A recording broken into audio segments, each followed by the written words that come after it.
with me now is visual artist Camille Roman, as she's been blowing up the Nashville and Franklin area with her canvases. You may have called her at an art crawl or two. So welcome to True Talks, Camille. Thank you. Glad to be here. So let's talk about Camille Roman, the person. What are some of your guilty pleasures? I would say my guiltiest pleasure is chocolate. I come from a long line of chocoholics. Oh, wow. Unfortunately, that's my guiltiest pleasure. What about a television show? Oh, my guilty pleasure television show, believe it or not, if you've seen the new Mulder and Scully, the X-Files. Oh, cool. Yeah, that's my mom all day. It could be really cheesy, but for some reason it just gets you hooked. Oh, wow. She's the same way about like Walking Dead. We're huge Walking Dead fans over here. Oh, yes, we do that too. Well, much like visual art, music possesses a style of influence and provokes thought that can bring you in and out of moods, the bad and the good ones. So what is a song or a genre of music that does all of that for you? I like easy listening music especially when I'm painting. You know, I want something that's just really smooth and kind of makes me flow because it helps me flow. And, you know, I listen to a variety of music, actually, and it depends on what I'm doing. So if I want something, you know, I do cityscapes a lot, as you know, and when I do that, I love listening to my Aerosmith. I'm listening to that when I want something that's really heavily urban and rocky, and I need hard notes for hard angles. And when I want something in my figurative, I'll listen to something really smooth, like Corinne Bailey Ray and record favorite ones. Yeah, that's neo soul style right there. Yeah, you picked off a few of my favorites, and I would even include in that like Tom Petty and acoustic guitars and things of that nature. Mm-hmm. Also, do you have a favorite quote? I do. I have several, but I would say one of my most favorite for a while now has been, in the end, it's not the years in your life that count, it's the life in your years. And that's an Abraham Lincoln quote, actually. And, you know, in the last few years, that meant a lot to me. So, well, after meeting you at the art crawl back in September, I believe, of last year, I was really inspired by your work. After we left the old gallery that night, my mom and we talked a lot about how intricate every detail was in each of your canvases. And while we were there, you and I talked a little about my site because I had just launched it. You gave me your card. So I took the liberty of visiting your site. And one thing I noticed that in your bio, I read a lot about some of the trials you've had to endure, such as the passing of your father, you know, beating breast cancer. Yeah. One thing I wanted to ask you was, can you talk about how important it is for you to remain true to yourself, even when things aren't always at its best in your life?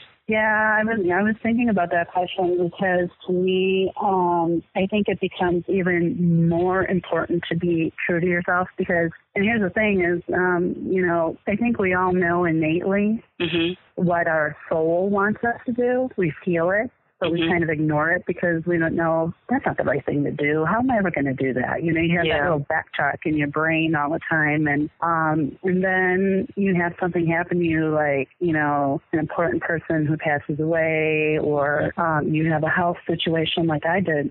And all of a sudden, all that other stuff doesn't mean a thing. And then you really say, oh, well, what is my true self? What is it that I want? And why haven't I been doing it? Yeah, establish a tone of that in like your most vulnerable state. And a lot of times people don't allow themselves to even get to that point, you know? Absolutely. And it's really funny how all of a sudden it's like a veil drops from your eyes and you just see things so differently. And all those little things, they just don't matter in the same way anymore. And you just start making a path because you know that's the path you're supposed to be on. And, you know, oftentimes life throws us curveballs when we least expect it, you know, such as some of the things we're talking about. And as I can imagine, the passing of your father couldn't have been as easy, you know, coping with it anyway, because having lost someone close to me as well. Was his passing a turning point for you to do what came natural? Well, it was a turning point in that, you know, I had a regular 9 to 5. I still do, actually. So I have my art and a regular 9 to 5. I still do both.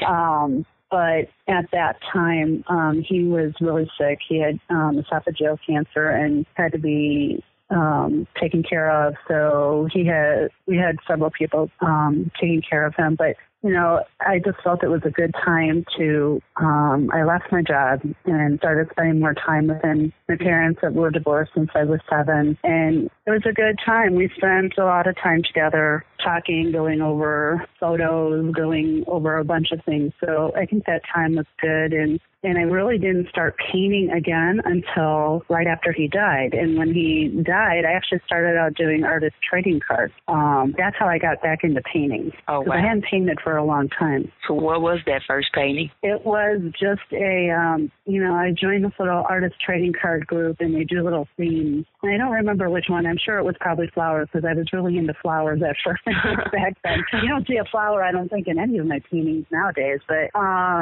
that's what I was drawing, flowers. So I'm pretty sure it was flowers until I did a geometric. One of them I did was a geometric, and that's how I actually started doing my skewed cityscapes, because I did these geometric. And I'm like, oh, that would look really cool if they were buildings. And, I have an awful fear of heights to begin with. So that kind of served two purposes of working through my fears. and work yourself out, yeah. So those are the things that I did after he passed away. It's never easy when someone passes away, let alone a parent. It never just completely goes away, because that's a major void, Absolutely. Now, also in your bio, you talk about how your father was an inventor of things.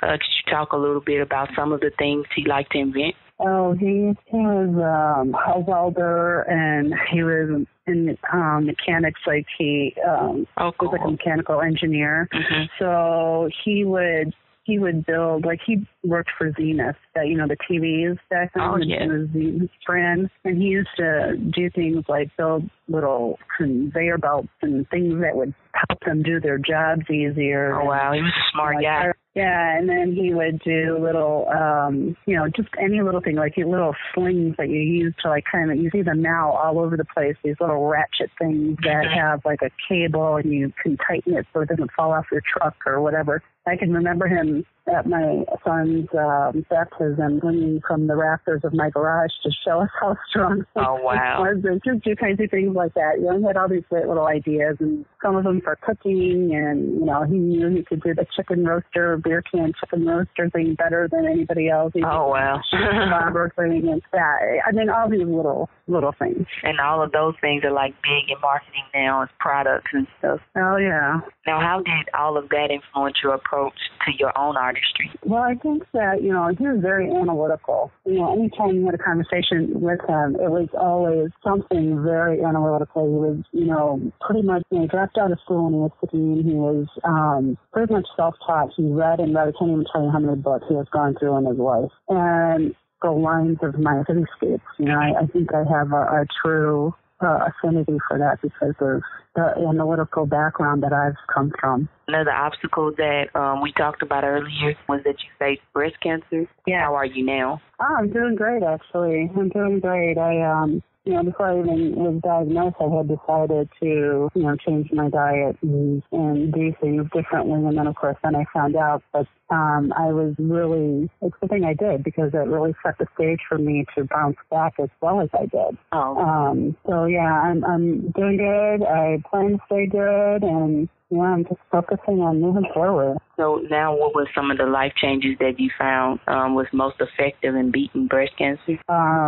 Attitude is number one. Okay. If you can't get your internal self in the right focus, you will beat it. I mean, you have to just, everything else has to go by the wayside, and you have to focus on you and be grateful and be forgiving and let those things go that don't matter. And what would you suggest a person with cancer try in order to uplift their spirits when they find themselves upset about their situation or circumstance? One of the things that I thought of, I can honestly tell you, even when I was diagnosed, I didn't think I was going to die, number one. And I would say that you kind of have to have that attitude. You're still here, and because you're still here, you can turn this around. You can turn this around to whatever degree it needs to.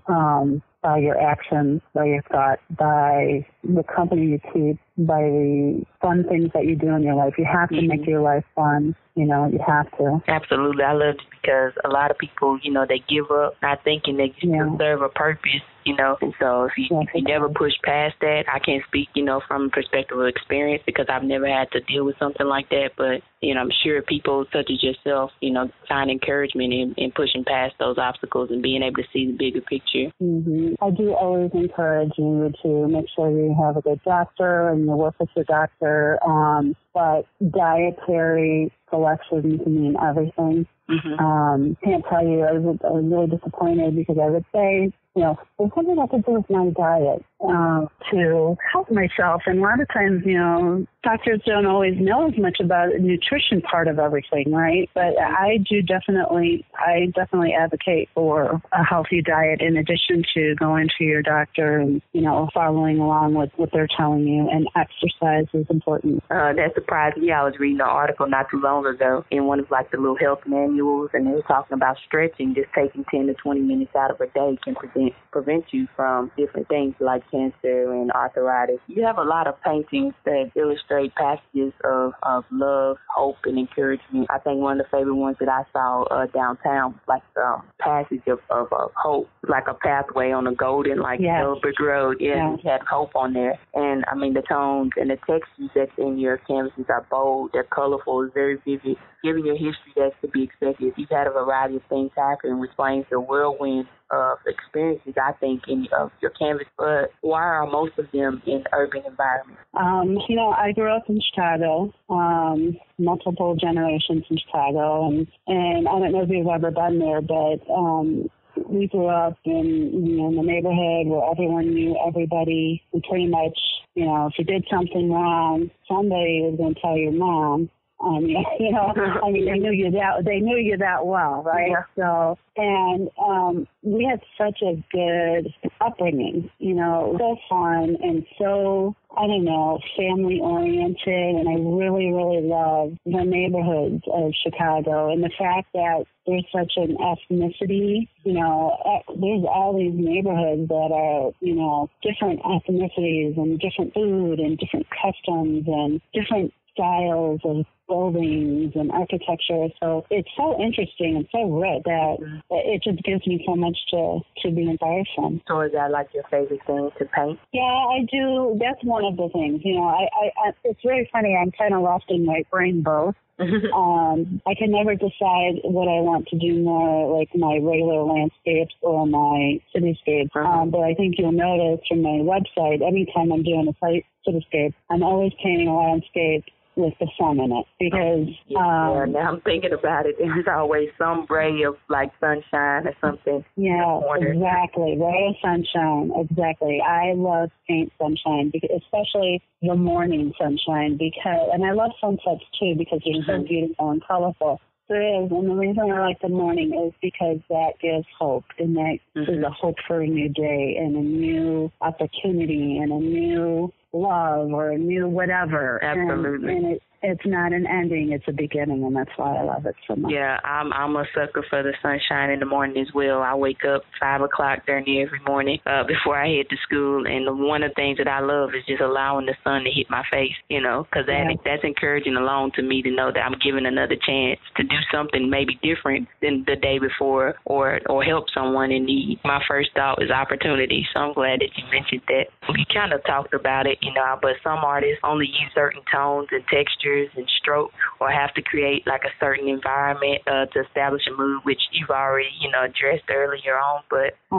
do you have a painting ritual or a signature style that you use when creating a masterpiece? I always laugh because a lot of people will say to me, well, what's your style? And I always say, well, what do you think my style is? Because I always you know, I was impressed by the Impressionists early on. I mean, you know, I love their colors. You know, Monet was my ultimate favorite from day one. And, you know, Paul Sinac, who's not an Impressionist, but he's another very colorful post-impression painter. And then I started getting into the black and whites. And, you know, I can't tell you how many times somebody has come up and said, oh, you must really like M.C. Escher because he's doing black and white. And it's true, I do. I really do. And I like his calculated construction of his drawings and paintings. And I just kind of threw my hands up because I really don't know what I fit in. And I just started saying, I do Camilleism. That's the only thing I know.